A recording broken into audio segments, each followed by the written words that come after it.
views and opinions expressed in this program are those of the participants and do not necessarily reflect the views of BronxNet or the program underwriters.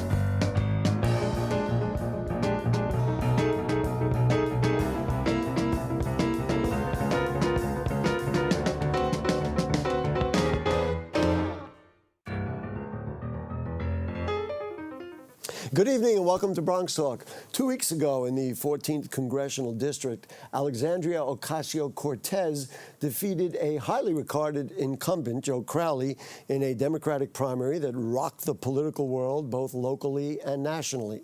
Bronx County Democrats were caught by surprise that an incumbent who they supported, who some suspected might have become the next Speaker of the House, and who also doubles as the Democratic political leader in Queens, could be summarily defeated. So Bronx County Democrats recently convened a meeting of their elected members as they tried to regroup. Tonight on Bronx Talk, Bronx Democratic County Chair Marcos Crespo will join us to talk about that defeat and Bronx politics in general. And we'll also ask him about the planned reconstruction of the Sheridan and Bruckner expressways, which is receiving pushback from some local residents. And also, make sure you know, coming up this week, the Bronx Dems have their annual gala fundraising dinner. We'll ask them about that. So a busy time for Bronx Democrats and a lot to talk about. Please join me in welcoming back the chair of the Bronx County Democratic Party. He's an assemblyman from the Bronx's 85th District, Marcos Crespo. Nice to have you with us, sir. Great to be here. So I gave the whole story there. Why did Joe Crowley lose that primary to Alexandria Ocasio-Cortez? Look, a number of things played out here. First, let me just say very clearly, we congratulate Alexandria. We think she deserved this win, won it fair and square, and we're all moving forward as Democrats and look forward to a victory in November. That was important for me to say because there's some narrative out there that somehow we weren't, okay with her victory. Look, none of us run for office with any guarantees. We're here to serve, and we serve at the will of the voters. And until and when they give us that opportunity, we'll do that. And when new people get elected, we have to find a way to work together. We have seen that unity in the Bronx change the narrative of outcomes in our community in a positive way. But her victory speaks to a lot of things. Number one, Joe Crowley had done an incredible job, I think, as a congressional official representing mostly Queens, with about 30% of the district in the Bronx, served in leadership and was rightfully, as a leader in Congress, working towards Democratic wins across the country. We want to push back against Trump. We want to stop him from some of these policies, racist policies affecting our communities. And he was trying to gain that victory for the House in this upcoming midterm elections. I think he was too focused on that and had spent quite a bit of time away from the district. The district over the last 14 years where he had gone unchallenged has changed dramatically, a lot of new residents. And there's just a strong sentiment, anti-Washington sentiment, and some people who just wanted a fresh voice, a fresh message, an aggressive tone to say we need to demand more. And I think a lot of that turned out the victory for Alexandria. Do you think that he lost for the same reasons Hillary lost, that he basically ignored some constituents until it was too late, made assumptions about the result, and then didn't campaign for districts that he might have taken for granted? Do you think there's some truth in that? Yes. It would be unfair to say that's not true. The fact is, yes, a lot of things were maybe taken for granted or at least not thought to be problematic. It was a mistake not to take this campaign more seriously, not to get involved in it much earlier in the process. Alexandria started campaigning much earlier than Crowley reacted to the challenge. And that's all true. And just in terms of, I think, one of the conversations a lot of elected officials across the city are having is this notion of balancing out when we have to do the work versus when we have to continue to be on the ground as an elected official. Look, I serve in Albany. I am just much like Crowley being in D.C. I spent 6 months out of my year in Albany, not in the district. I'm not at in the community and I'm not in my house with my kids.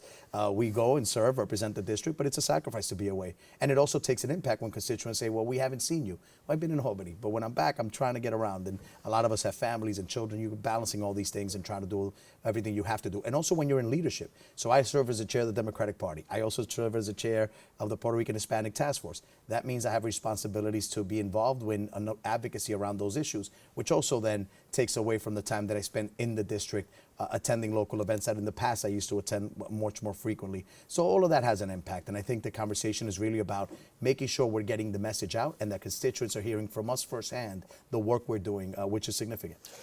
When I asked a historian about trying to put this unusual and extraordinary moment in Bronx politics within a historical context, the first thing he said to me was, even though it wasn't identical, it was related to when Jonathan Bingham beat Charles Buckley, and he said right away, without being prompted, this was a vote against machine politics. Do you think this was a vote, in a way, on some level, certainly against the Queens Democratic Party and against the Bronx Democratic Party? Yes and no. And look, I think the message by some has been that they view the machine or the party unfavorably. But this is why we believe we have to simply work on getting our message out, not addressing any misconceptions, just making sure people understand the work we're doing and where these changes that are for the better are coming from. Look at the Bronx Democratic Organization. We have one of the youngest delegations in the entire city of New York. You look at the average age of most of our most recent elected officials in particular, and you see some of the youngest, freshest, most progressive voices in the city council, and now also joining us up in Albany. I am the youngest county leader and the only Latino county leader in the entire state of New York.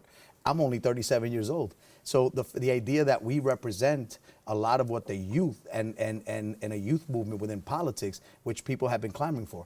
You look at the number of women serving in government, and yes, right now we are on a downswing in terms of the city council, but you look at how many women we've run as an organization supported for the judiciary, or even now with Natalia Fernandez up in Albany, with Carinez Reyes, who's running in the 87th. You're seeing that movement to make sure that we are a much more diverse and balanced county organization. And then look at what we've done. We had do you want to talk about tumultuous political moments? Look at what happened in the Bronx County organization with the Rainbow Rebellion. There was a takeover of the county organization to make sure we were more responsive to all the communities. Carl Hasty became the county leader. He did a phenomenal job. And then I've continued to make sure that we work on bringing people together to get results. Do you think we are in play for something like that right now? And let me give you a list of, and you know these people and candidates very well: Alessandra Biaggi, Randy Abreu, Amanda Farias ran, Elvin Garcia, Michael Belzer, and others are kind of part, certainly Alexandria Ocasio-Cortez would be at the head of this. This is not nothing. This is a movement of young people who are expressing Gary, something, and you tell me what that is. But again, Gary, this is clear. This has to be made clear. For every Michael Belzer who's out there, or one of these other names you mentioned, we have a Richie Torres, one of the youngest voices in the city council, playing one of the most important roles in the council, or Ralph Salamanca, or Vanessa Gibson, Latoya Joyner. I'm giving you names of elected officials in their 30s, late 20s and 30s, Jamal Bailey. We have youth to represent us, and there are challengers who always want the titles and want roles. They run for a number of different seats. They challenge a number of different electeds, and others who didn't start off as members of the organization but start to work with us. Amanda Farry is a perfect example. She ran a very good campaign. Reverend Diaz won that city council seat by a good margin, and Amanda Farris and us in the organization are working closely together. Actually, she's on the ballot with us for state committee woman in the 87th. So we are about inclusivity. Not every one of our members started as a member of the party. We have lost races. This idea that we control all the outcomes. We've lost races. What we do, we roll people in. Michael Blake was not supported by the organization, but yet he has been a part of it, and we have supported one another, worked together. This is not about our individual politics. This is about responding to the community and pushing policies that improve people's lives, and we've done that, and we could talk more about that. Sure. Have you spoken to her, Alexandria? I reached out. I haven't heard back. Haven't heard back. She's now potentially one of the most recognizable Democratic faces in the nation, a Latina from the Bronx with a great following. Is there an idea here maybe that you change your tactics, you look at somebody, you bring her in or something like that? Again. Or do you say this is part of the evolution, so to speak? No, look, I think these things are very organic. First of all, there's always respect for the will of the voter. she won that primary. She is now the Democratic nominee. As a Democratic Party, we will support her 100% to the extent that she wants to work with us closely. We've reached out, would love to connect. I'm sure she has a lot on her plate as she begins this transition. She still has to win in November. In this county, we all know she's almost assured to win in the November general election. We look forward to that, and we will support her every step of the way. On the things we obviously agree, mostly everything. But on the policy side, I think this is important. Most of the issues that her campaign brought forward on issues, if you look at those issues, those are things we have been championing, even here in the state level for many years. Universal health care was a pivotal point of her campaign, making sure that everybody has access to it. The last 3 years in a row, under the leadership of Speaker Hastie, we have passed universal health care for the state of New York. Republicans in the Senate did not. And we can't, as Democrats, lose sight. It's not just a battle with Trump and the federal government. Here in the state, we are trying to take back the state Senate so that we can pass some of these policies, rent protections that we fought for, criminal justice reforms that we have been championing. So a lot of these issues that came out of this campaign are not new to us. Even on the immigration reform, we want to pass a DREAM Act. We have been championing these things and doing them. So again, it's not a difference of policy. We have championed those policies and been effective in getting them done in the state of New York. Gay marriage, paid family leave, $15 minimum wage. When you talk about people's economics, the fact that the Bronx has the lowest unemployment in its history, these are all things we've accomplished as elected leaders, working together with the business community and local communities. So on issues, we feel really good about what we've done, and we know the Bronx is aware of that, and we want to continue to get the message out. In underneath your umbrella, the BDCC umbrella, is there room for Alexandria Ocasio-Cortez? Of course. There's room for any Democrat in our borough who wants to be a part of working as a team in order to accomplish this. That's not to say we agree on everything. Gary, it's important for viewers to know this. As a Democratic Party, when people say they use the terms machine and organizations. We are a party. We're a party of Democrats, like-minded individuals. We have our differences. This is a big tent party, the Democratic Party. We have folks on spectrums within the tent. But we all ultimately come together for one goal, and that's moving the needle forward for our neighborhoods. So yes, the door's open to her, anybody who wants to work with us in tandem. Politically, we support each other. I supported Joe Crowley because I knew what he stood for on all of the issues that were important to the people of the Bronx. He stood for those issues. So he wasn't wrong on the issues. He made a mistake in how he handled his local politics. He disconnected from enough people that they felt comfortable voting for someone else. Alexandra did a tremendous job mobilizing her base, getting a strong message out, and bringing a fresh voice and face to the issues. And that was, helpful to her and led to a victory. But absolutely, the door's open to work with all Democrats. Before you sat down, or right after you sat down, we had a brief conversation. Over the years, I've had in that seat opposite me Roberto Ramirez, Jose Rivera, and Carl Hastie, and now you. And I think I've asked this question each time. What is the criteria for support? Now, for example, I don't know if you've already made this selection, or it's obvious you will support Jeff Klein over Alessandra Biaggi. Here is somebody that may have a fresh look, that may agree with some of the things that Ms. Ocasio-Cortez agrees with. Of course, the Senate different from Congress. But is there any chance that a candidate like that could come in and oppose somebody who's been part of the group for a long time, and the county would support that candidate? Yes, and I'm gonna give you a good example, a recent example, and there's been numerous. Michael Blake was a candidate who ran a campaign for the state assembly. We supported a different candidate, Marsha Michael, who is now a sitting judge in civil court. Marsha ran a campaign supported by the organization. Marsha was somebody we had known for a long time, very active in that community. Michael Blake won the race. And despite whatever happened politically in that campaign, immediately after there was a conversation, and we all agreed that we all want to move forward, and we have been working very closely with Assemblyman Michael Blake since then. And this goes to show we don't win every race. I have district leaders who were opposition candidates, who have been invited and have been a part of all the meetings that we have. We respect people's wins when they run as Democrats. Not everybody gets our support. And when it comes to incumbents, there's a track record to judge by. A guy like Jeff Klein has been around for a long time, has been very aggressive in the community, supporting local issues, bringing resources home. He does his own work in the neighborhood. He's no Joe Crowley in the sense that he door knocks as somebody who's running for the first time, and he does it whether it's an election cycle or not. Teach you guys how to absolutely, run. and he brings results. results. And so we know when you have, it's easier to support incumbents because there's a track record to know what they're about, and they have the grassroots support in the community and the winnability, electability on election. And so what is the criteria for support? Like when you or others... I'll tell you what I look for, because now I get approached by a number of people who tell me, look, sure I you would do. love to run for office. And one of the first questions I ask is, why do you want to run? And unfortunately, in that conversation, sometimes you get feedback that is not descriptive of the role that they're seeking, but rather a need or a desire to have a title. I've heard numerous people, unfortunately, a lot of young people say to me, well, the only way that somebody's going to take me seriously is if I have a title. And I try to tell them that's not true. This is about a commitment to the community and knowing what that office allows you to do for that community. You can't just run for any title because you just want to be elected. That's not what I'm looking for. I want people what I'm looking for as chairman is individuals who are committed to doing the job in the neighborhood, that are doing it for the right reasons, that are motivated because they know that that community can do better, can be better served, and can accomplish a real vision and ideas. People's personal, ambitions is not what I'm looking for. It's community-oriented results. So it was widely reported that Gustavo Rivera was not a part of this group and either not invited or, I'm not that close to it. But so I'm just curious. Here is somebody I think who most would agree has dedicated his support to the community, yet there seems to be some problem.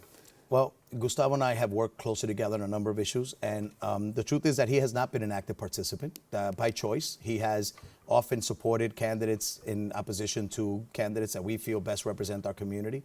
That's been a consistent theme on his part, and he plays his own politics. He has described himself as an independent voice. He doesn't necessarily want to be a part of it. That's really his choice. The door's open to anyone and everyone. I get along with everybody. I talk to everyone, whether I agree with them or not. But it's also a two-way street. I have relationships. I can't force somebody to want to be a part of what we're doing as a collective. Almost everyone else has joined the team, and you have seen the results. Look at what the Bronx has done in the last 10 years. The results are there to show. Political unity brings about results on policy and services in our community. We don't need to pursue it very farther, but there was that story a while back about he used a different attorney, and I'm guessing that's the beginning of. Well, let's just say that it wasn't well taken that his attorney supported a frivolous accusation against the organization, accusing me of operating as a federal RICO criminal enterprise. I mean, asking for $3 billion in that. It's absurd.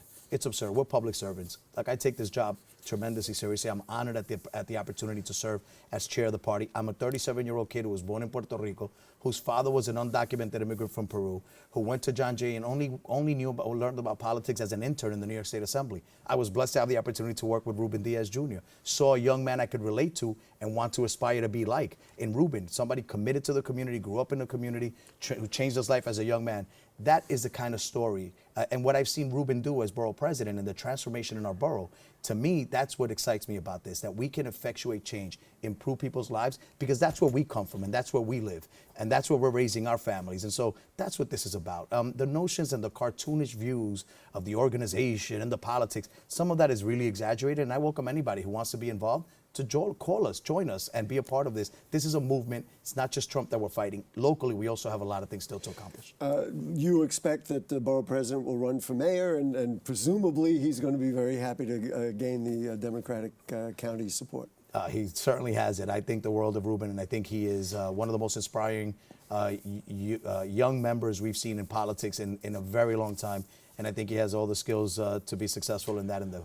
It wouldn't be me and it wouldn't be this show if I didn't say, gee, everybody's saying, gee, I wonder if Marcos wants to be the borough president. Is that something you consider in the back of your mind? Right now, all I'm thinking about is re-election this September in the primary and making sure that we continue to get the job done. Opportunities will come. We have a lot of talented elected officials in this borough. There are many current officials and other leaders who would do very well as borough presidents, as future Congress members and others. My role as a party chair is to make sure that we are supporting the growth and the success of Bronx leaders. We think not only in the Bronx, but across the city, the experiences that we have had as a community and the leadership out of this community can do things transformative for the entire city of New York and the state of New York. So we're not holding ourselves back. A lot of talented people here. Let's talk about a project that you champion, and that is the Hunts Point Interstate Access Improvement District project, combined with the Arthur Sheridan Enhancement Project. Millions of dollars, just about $100 million going into make the Sheridan safer, create some access to parks. People are concerned. They said, you know what, but they're not limiting the number of trucks that come through our neighborhoods. So I know you're supportive of this plan, so why don't you talk a little bit Let me clarify. about it? First of all, I think this is extremely important. This is a historic investment. I'm investigating this because I want to make sure I got this right. But in my mind, I believe this is the single largest infrastructure investment by the state in the history of the state for anything other than one of the bridges. This is $1.8 billion commitment for the Sheridan and the Bruckner interchange. Right, the $100 million I quoted was for the Sheridan half of it. Two important pieces. Robert Moses designed these highways and had no consideration for the local communities that would live there for years to come. We have had the highest asthma rates because trucks are forced to travel through the local community. We have been denied access, pedestrian access and other, to the local parks. We want to change that in this project. The controversy comes from the fact that over the years, several proposals have come up. And the state looked at some of the two final design elements. One would involve ramps at Oak Point. The other would involve a potential ramp at Edgewater. But let me be very clear. $1.8 billion investment by the state is nothing to sneeze at, and it's an opportunity we can't lose as a community. We have waited for 40 years talking about this vision, and this is the first time ever that a president, a mayor, a governor, or anybody has given us the resources to execute that change. Either one of the proposals would accomplish the very goals the community set out for. Pedestrian access, trucks having direct in and out access to the peninsula without traveling through Hunts Point Avenue or Bruckner Boulevard on the local streets. That is going to be accomplished. Phase 2, $25 million of that goes to the last bridge for the Bronx River Greenway at connecting Concrete and Starlight Park. A new bike path connecting the two parks so that you no longer have to go above ground past Westchester Avenue with all its traffic to connect from one park to the other. Other improvements to key infrastructures. The closure of the Sheridan on-ramp at Hunts Point Avenue so that Hunts Point and Bruckner is not congested by those trucks. They will now have access directly from the highway onto the peninsula. We want to keep those jobs in the industrial zone. Many thousands of Bronxites earn their living at the industrial side of Hunts Point. We want to make sure that those opportunities are there and thrive. We think this project is going to make it so that those businesses continue to thrive, but those trucks don't travel through our local roads. So we will reduce asthma. We will get thousands of trucks off of our local streets. We're going to get improved access to our parks, our waterways, and our local community. The Bruckner interchange will be removed, that blue bridge that has narrowed the Bruckner, causing congestion for years and decades. We're now going to clear that up and expand that so that vehicles can get through much more easily. There is so many elements to this that are going to be everything the community asked for 40 years. And I'm excited, because this has been one of those visions that have seen many assembly members and many senators and many governors come and go, mayors and presidents. And for the first time in over 40 years, we now have the resource to accomplish $1.8 billion commitment from the governor of the state of New York, Governor Andrew Cuomo. Nothing to sneeze at, transformational project. If you take away part of the Sheridan, as I understand the project, conceptually, does it make traffic on the access roads to the Sheridan and, of course, on the connecting Bruckner more difficult and backed up? No, the way we are envisioning this, it will ease all of that traffic. Where there will be an impact is that now, because of the pedestrian access, so that local residents have access to Starlight Park and Concrete Plant Park and some of the other communities, the Sheridan component in front of Starlight Park will now be more like a boulevard. I would best describe it as something similar to the West Side Highway, but actually greener and better designed for pedestrian safety. There will be a narrowing of some of the lanes and the parking so that it eases traffic. So for the trucks, having to make that stop at those lights to allow that pedestrian access is something new. But the fact of the matter is that is an important component to making sure that the community is serviced with this project. But we want those trucks to no longer have to get off at Whitlock or get off in the local communities and turn on Hunts Point Avenue and travel through the local neighborhoods that have exacerbated with high asthma rates. We want them to stay on the highway system and in and out of the peninsula. We will accomplish that with the ramps that are being proposed. So all of the boxes we wanted to check as a community will be checked with this investment. I agree with the local residents. I would have liked to see the project at Oak Point. It was a proposal that I supported wholeheartedly, I still do. But the fact is that proposal would have required Amtrak to sign off. They were threatening to go to court. That could have delayed the project, potentially made it unfeasible and or made it much more expensive. And the fact is that after 50, 40 years of discussing this, we want to get the job done. We want to get those trucks off the street. We want better air quality. We get that done with this project. You seem obviously excited about it. What's the timing? There's still a process ongoing. There's still an open comment period until the 15th of July, and then the state has to respond to those comments. There's still a process on the way. We expect, if all goes well, that we can begin to see shovels on the ground by next year. Final thing, we talked about that this week you have the county dinner, the annual dinner. Talk to me about the health of the party, especially now. Many people, there's no doubt, will be buzzing about a change in direction. Talk to me about how you view the future of the party and the challenges that are ahead of you. I see the party strong. I see the party strong, and I'm seeing a resurgence in energy after what Trump has done, vilifying immigrant communities. 1 in 4 Bronxites have been born out of this country. We are one of the most diverse counties in the entire nation. The fact is that we take pride in many of the things and contributions of our immigrant community. We take pride in the contribution of Bronxites. We take pride in the transformation of our borough. And a lot of that has come from the community and the elected leadership working together. The fact that elected officials have no longer been fighting along racial lines or, the North Bronx versus the South Bronx. We realize it's one Bronx, and we owe it to the community to work together. And since we've done that, there has been a significant improvement in quality of life and the economy in our borough, the infrastructure growth. All of that is a positive thing. As a party, we keep doing all the things that people have asked us to do. We have a youth movement within giving new opportunity to new leadership. We have a very diverse group of elected leaders from different places, and you're seeing them sort of step up and become pivotal roles, play important roles throughout the city of New York and the state. We're going to continue that. The party makes that possible. Do you think, or let's ask it this way, have you already selected who you will support or the county will support between now and the primary, or do you anticipate? Well, we've made endorsements for the primary, and we have a good sense of moving forward what some of these races are. I mean, most of our incumbents, we are supporting, I believe, every incumbent. We're not challenging anybody for that matter. There are some new names that are added to the mix. Inez Reyes came forward and there was a vacancy, and we thought she brought a tremendous energy to the district. She's a registered nurse, a mom, and I think she'll make an incredible assemblywoman. There's candidates like that, and we're excited. I think we're moving in the right direction.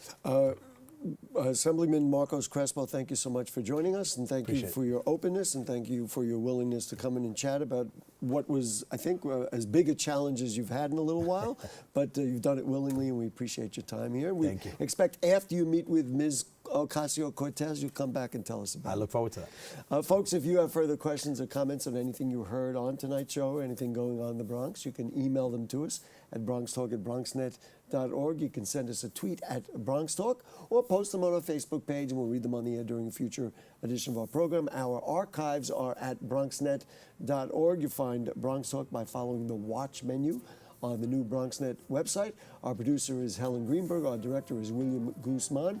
Guess what? We'll see you next week. Good night.